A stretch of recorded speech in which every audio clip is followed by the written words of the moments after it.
ever stumbled upon something that is so ridiculous that it doesn't make any sense, that it just irritates your soul? Well, that's exactly what happened when I stumbled upon the entire interview of Earl Thomas saying that he is better than Ed Reed and Troy Polamalu. Yes, we are going to talk about it. We have to talk about it simply because you are not going to just disregard two of the greatest safeties of all time. You're just not going to do it, okay? But guess what? Who cares about that guy? All right? We got to talk about the Commanders and Eagles game. We got to talk about the Steelers and the RATBIRDs. If you don't know who the RATBIRDs are, they are the Ravens. That's right. The first matchup between these two historical franchises, okay? The Chiefs and the Bills preview, the Packers and the Bills, and the Seahawks and the 49ers, okay? This is the 49th episode. That's right. We are one episode away from 50 episodes, folks. 50 episodes. And I cannot wait for that 50th episode, okay? But don't you worry about that, because guess what? This is the 49th episode of the Football Junkies podcast, okay? I am your host with the most, okay? Your chief background, your chief head of the table person who is in charge of all things related to the draft. People don't know it, but guess what? I have a hand in it. And guess what? I already have 3 mock drafts, 3 different versions, 3 different scenarios already planned out. You guys don't even know it yet. I may even drop it. Who knows? But guess what? I'm all these things and more. But most importantly, the most important title that you must remember is I am a GM who currently is not on the team right now, but don't you worry about it, because guess what? I am your host, Kale. You already know what I'm getting ready. On 3, 1, 2, 3, let's lock in.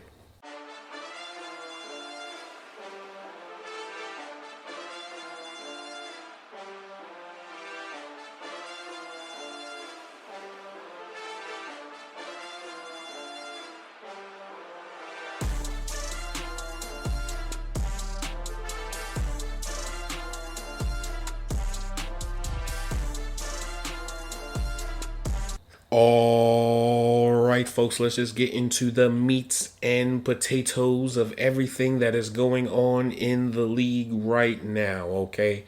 You know what? Before we get into that, I think we need to do a little bit of a rant. Just a really small one, you know, something light, nothing serious, you know. Earl Thomas, you know, former Hawks and Ravens, a member of the Legion of Boom, decided that he wanted to say that he is better than Troy Polamalu and Ed Reed. Now, normally I would just, you know, let it be, let it go and whatnot. But, you know, that is a very sore, sensitive subject here at the Football Junkies podcast, because we over here are very big fans of both of those players and revere them very highly, not only in their position, but what they did. Then Troy Polamalu and Ed Reed is a disgrace to the game.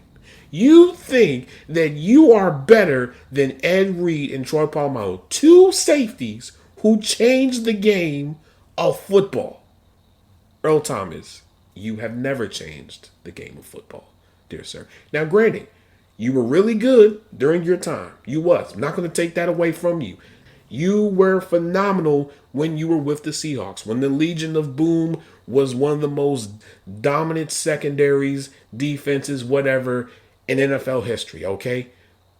We'll give that to you. But what you will not do on this day is say that you are better than 2 players who both have won Defensive Player of the Year awards, who are regarded, universally regarded, as 2 of the best safeties of all time.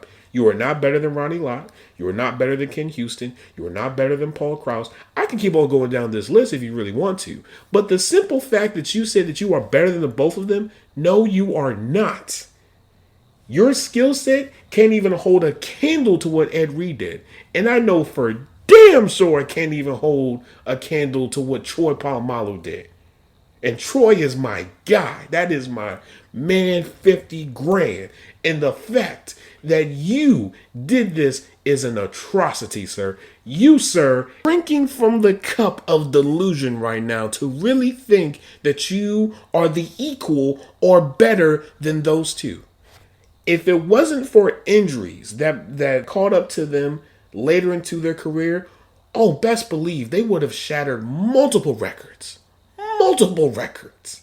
You really that you are better than those two? Let me tell you something. I'm just going to be really 100% honest with you.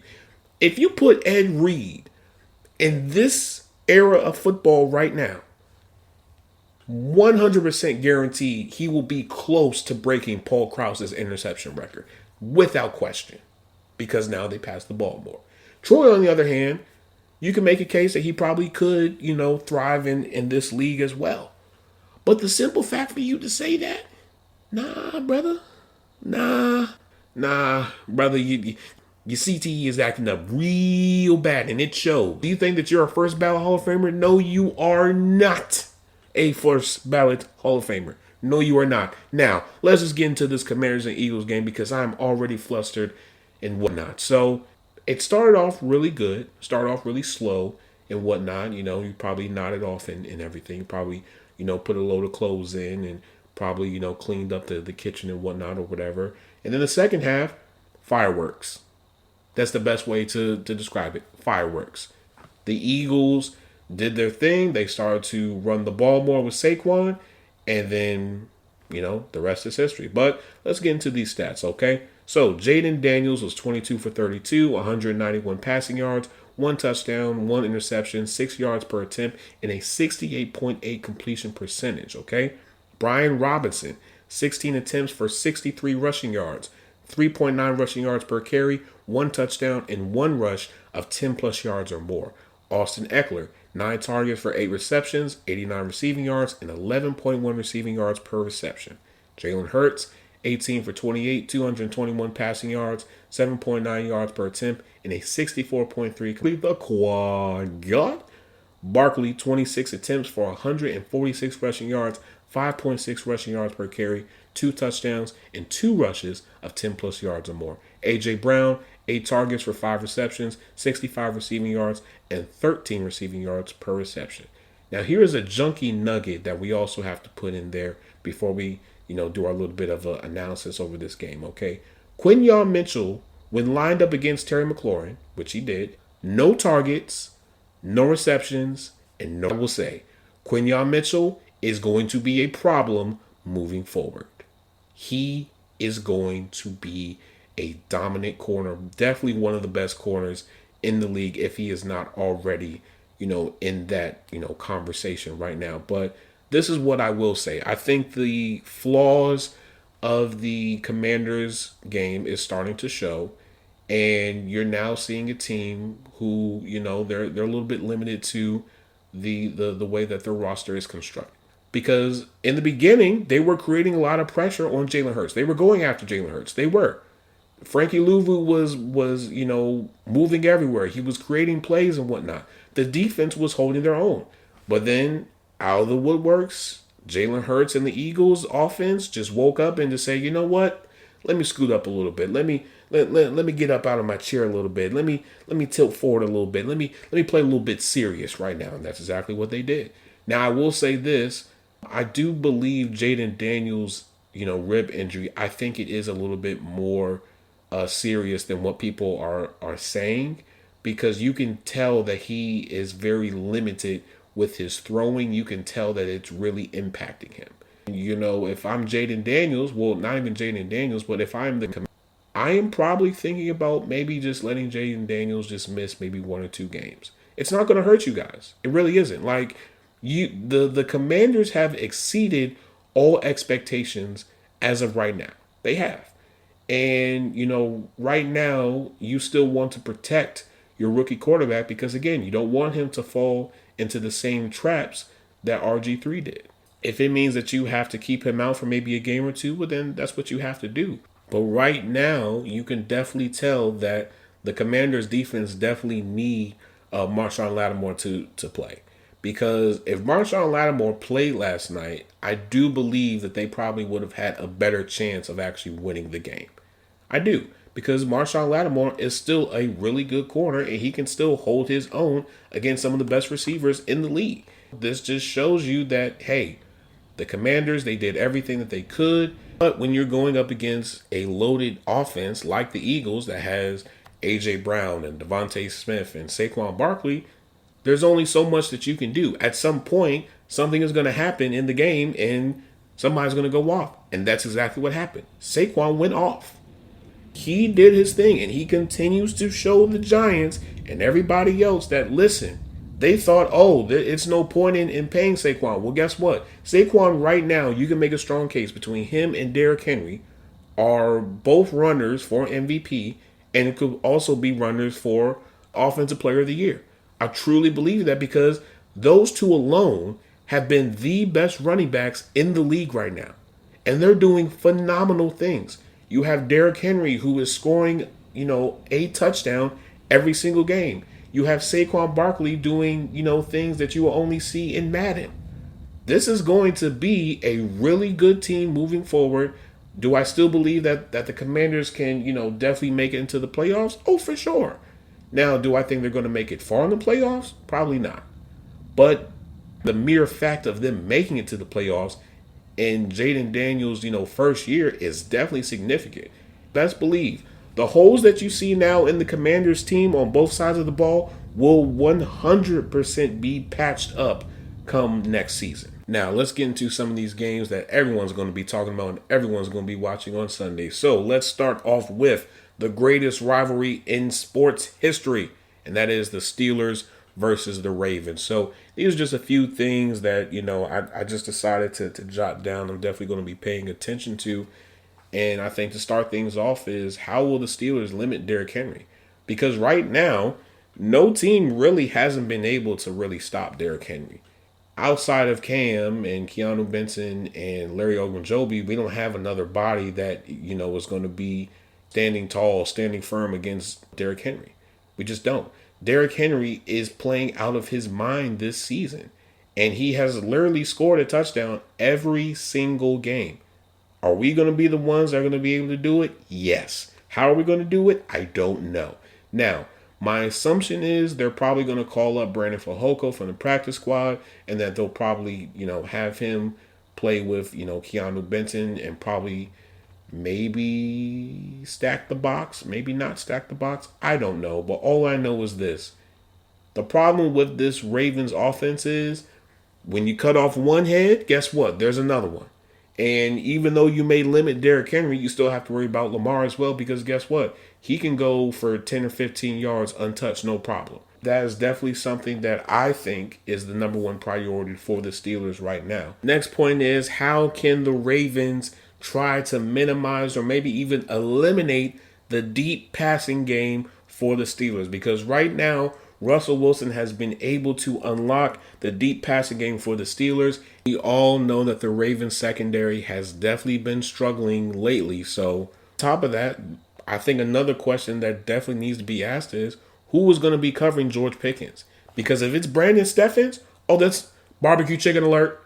Barbecue chicken alert. Barbecue chicken alert, folks, okay? That's exactly what's going to happen if George Pickens is lined up with Brandon Steffens. Now, Mike Williams, I do think that's going to be a matchup nightmare as well. I just think, personally, this is going to be a back and forth game. This is going to be a traditional Ravens and Steelers matchup. It's going to be back and forth. You don't know who's going to win, and, it's going to be a spectacular game. Now, another thing that we definitely need to talk about is, how effective will the passing game be for the Ravens? Because, again, they have their own trio of monsters as well. Mark Andrews, Isaiah Likely, Zay Flowers, Rashad Bateman, and company. And you also have Deontay Johnson, which, speaking of that, before we go any further, I know there was a lot of people saying, well, Mike Tomlin was throwing jabs at him, which he probably was in a real, respectful way.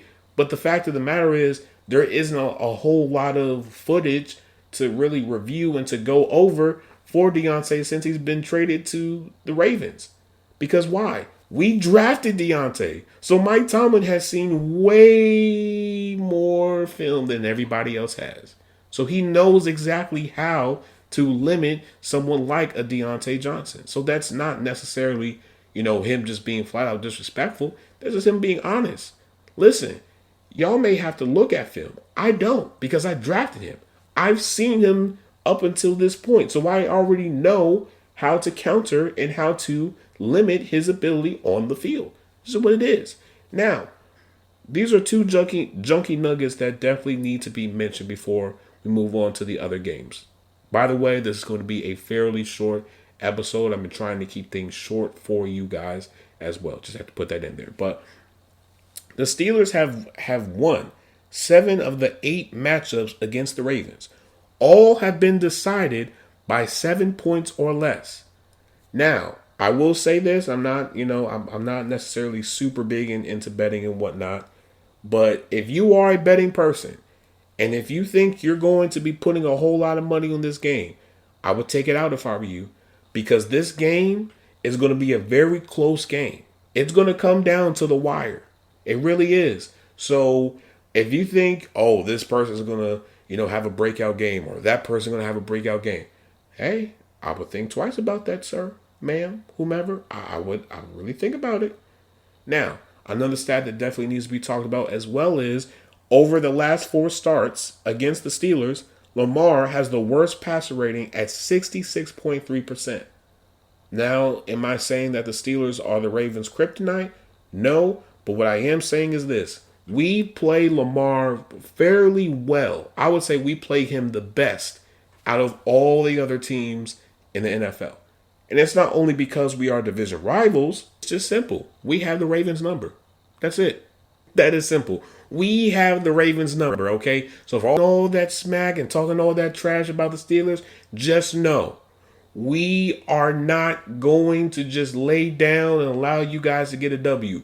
It is going to be a fight. It is going to be a brawl. This will dictate who will be winning the North, because you know why? And I'm going to have to talk my talk. I really am. I know it's been a while since I've done it. I've been trying to be real humble this season, but I have to, okay? For all the Browns and Bengals fans that think, oh, it's our division. The division is up for the grabs. No, it's not. It never has, and it never will be, okay? The division will always be won by 1 or 2 teams. It's either going to be the Ravens or it's going to be us, the Steelers. The 6th. Nope, I'm not going to do it. I'm going to wait. I'm going to wait till after the game. Then I'm going to really go off, okay? But let's get into another game that we have to talk about. So the Bills and the Chiefs. I think the number one question that I have is how effective will this Chiefs passing game be against the Bills? Because the Bills have been playing fairly well, especially that defense. And we all know that Josh Allen is 3-1 against Mahomes in the regular season. And if we're being real here, and I just have to say this, I really do, completely honest here. The Chiefs are probably going to go down in history as one of the worst undefeated teams in NFL history. When you think of, previous undefeated teams, they are teams that are dominant. They are blowing teams out of the water, every single opponent. The Chiefs are barely getting by with a lot of these games. They barely won against the Broncos. They barely won against the 49ers. They barely won against the Ravens. Let's be real here. This team is not super dominant. Sure, the defense is doing their part, but this offense, I'll just leave it there. But for the Bills, I want to see exactly what are they going to do moving forward, because I do know that Amari Cooper is banged up, as well as Dalton Kincaid, which actually, speaking of him, he was actually declared out for that game. So are the Bills going to rely more on their run game, or are they going to try to see if they can feed it more to Keon Cole? What exactly is this Bills team going to do against the Chiefs? Because again, everybody knows the playoffs are going to run through Kansas City. We all know that, blah, blah, blah. Nobody cares. But I do believe that this is going to be a traditional, back and forth game between the Bills and the Chiefs. I think Josh Allen definitely has a lot to prove. And I think, the Bills realize that if they continue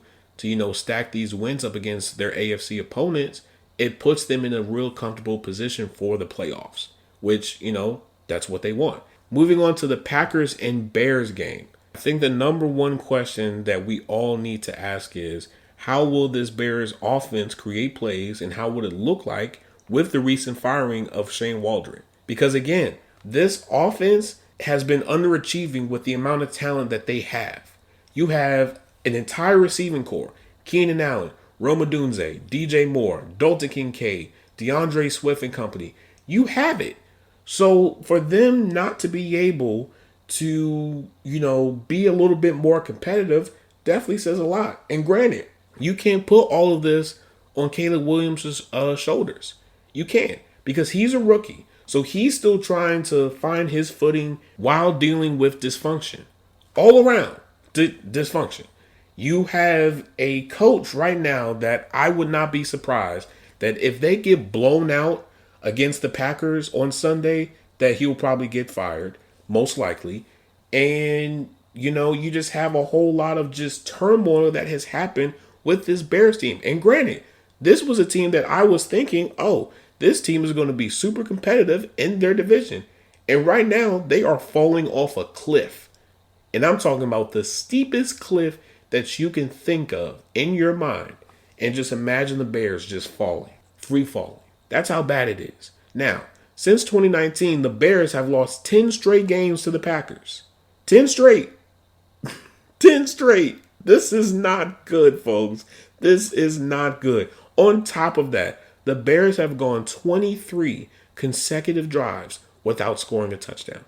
Caleb Williams has been sacked 38 times this season. That is the most in the National Football League right now. I think what needs to be talked about a lot more is the inability for the Bears to not move off of Matt Eberflus this offseason this year and just trying to bring in a new head coach prior to the season starting, simply because he doesn't know what he's doing. Matt Eberflus does not know what he's doing. He is not an NFL head coach. Sure, he can be a coordinator. Sure, he can be an assistant to a coordinator.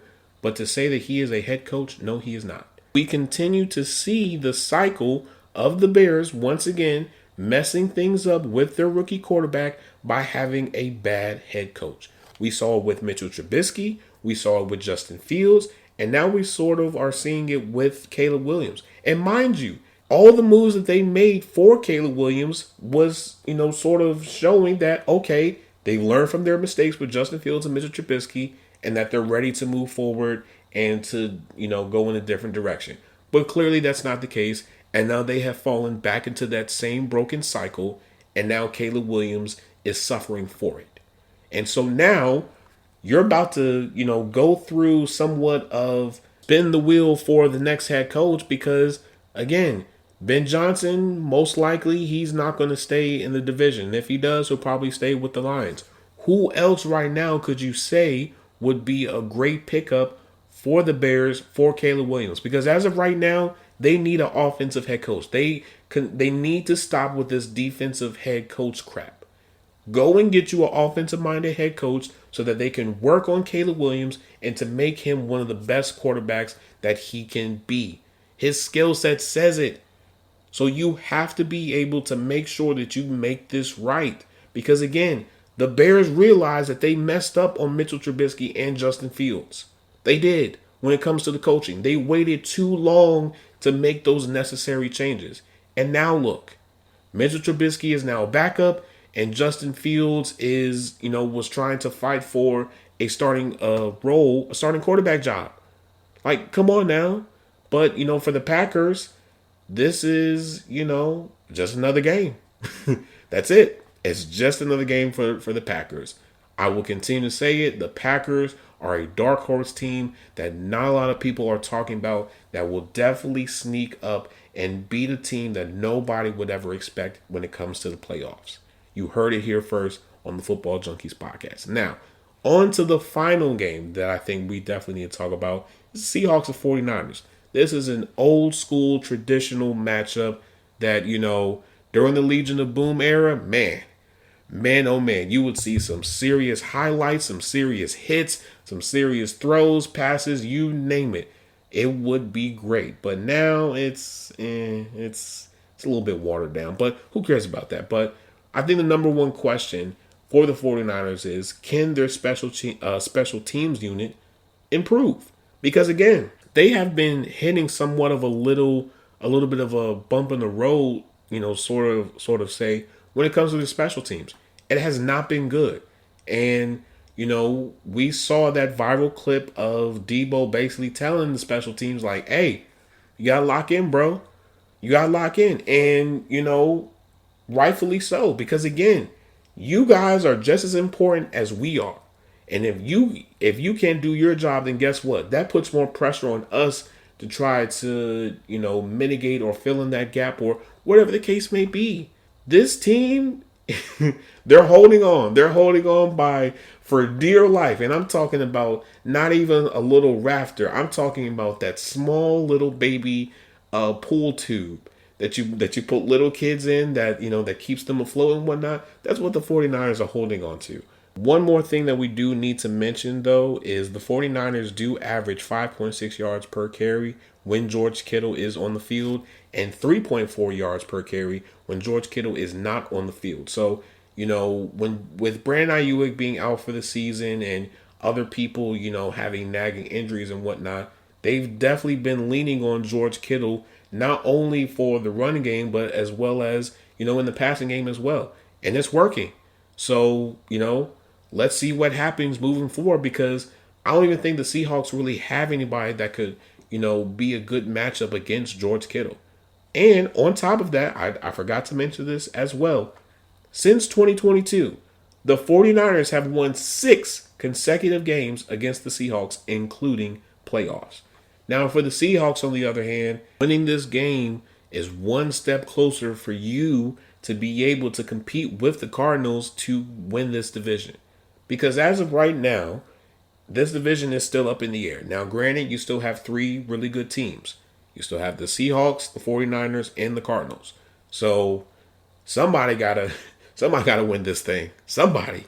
Now, do I think the Seahawks will be able to, break this streak and actually win against the 49ers? Yes, I do, for sure. Because as of right now, neither team, has a real clear-cut advantage over the other. Sure, Christian McCaffrey has come back, but he still has to go through somewhat of the bumps and bruises and knock the rust off, per se, when it comes to playing football. Because, again, he's been out for almost half of the season.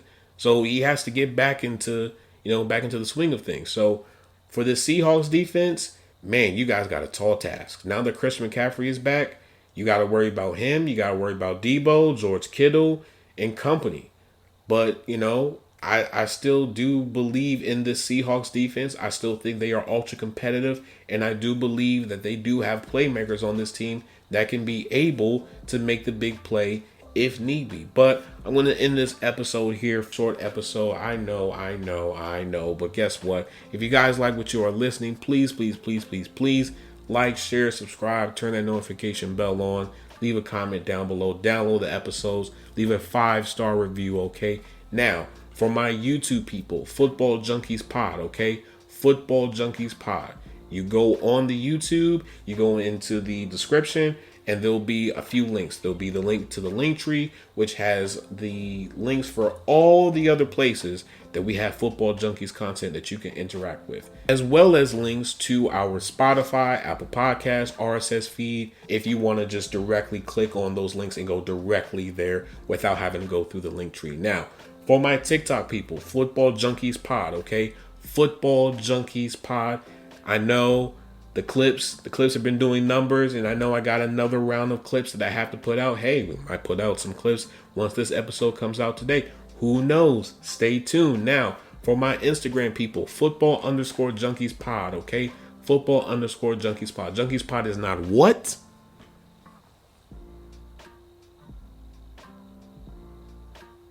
It is together, not spaced, okay? It is together, not spaced, okay? I gave you guys the fix that you guys need. I love you guys. I appreciate you guys so much. We're almost there to 50 episodes. I appreciate you guys so much for rocking with me on this journey. Just know next year is going to be even a bigger and better year for the Football Junkies podcast. But as always, I love you guys. I appreciate you guys so much.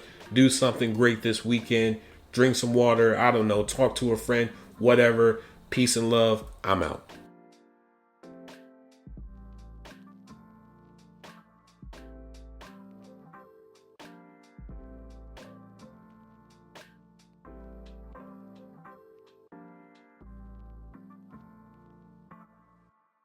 And another thing. Go Steelers.